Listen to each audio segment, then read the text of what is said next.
আমরা আজকে টুর্নিকেট টেস্ট সম্বন্ধে জানবো। টুর্নিকেট টেস্টের আরেক নাম হলো ক্যাপিলারি ফ্র্যাজিলিটি টেস্ট। টুর্নিকেট টেস্ট কখন করা হয়? ডেঙ্গু ফিভার হলে করা হয়। কীরকমভাবে আমরা টুর্নিকেট টেস্ট করব? আমরা প্রথমে পেশেন্টের ব্লাড প্রেশার নিয়ে নেব এবং সেটি রেকর্ড করে রাখবো। যদি দেখা যায়, ধরা যাক কোনো পেশেন্টের ব্লাড প্রেশার আমরা কত পেলাম, 100/70, 100/70 mm of Hg, এই ব্লাড প্রেশারটি আমরা পেলাম।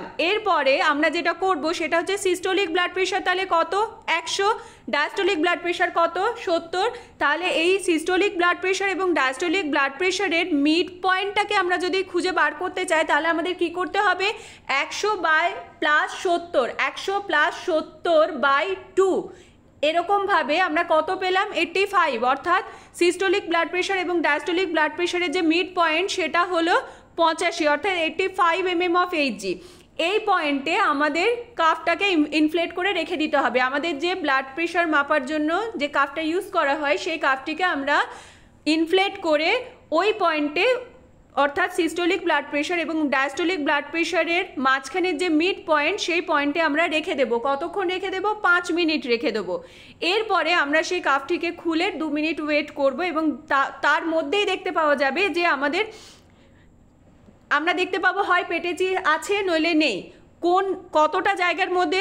1 স্কোয়ার ইঞ্চ, অর্থাৎ 2.5 সেন্টিমিটার। 2.5 সেন্টিমিটার যদি বর্গক্ষেত্র আমরা তৈরি করি তাহলে তার মধ্যে দেখব কতগুলো পেটেচি রয়েছে, অর্থাৎ স্পট।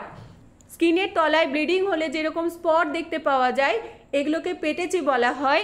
এই রকম ধরনের পেটেচি কতগুলো দেখতে পেয়েছি সেগুলো আমরা দেখে নেব। কতটা জায়গার মধ্যে? না 1 ইঞ্চ কিংবা 2.5 সেন্টিমিটার।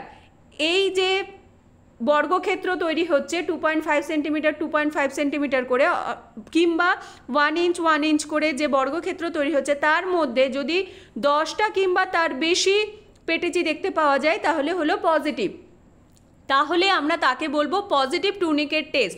যদি 10-এর কম থাকে তাহলে আমাদের চিন্তার কোনো বিষয় নয়, কিন্তু যদি দেখা যায় 10 কিংবা তার থেকে বেশি পেটেচি রয়েছে 1 স্কোয়ার ইঞ্চ এর মধ্যে, তাহলে বুঝবো যে এটা হলো পজিটিভ টুর্নিকেট টেস্ট।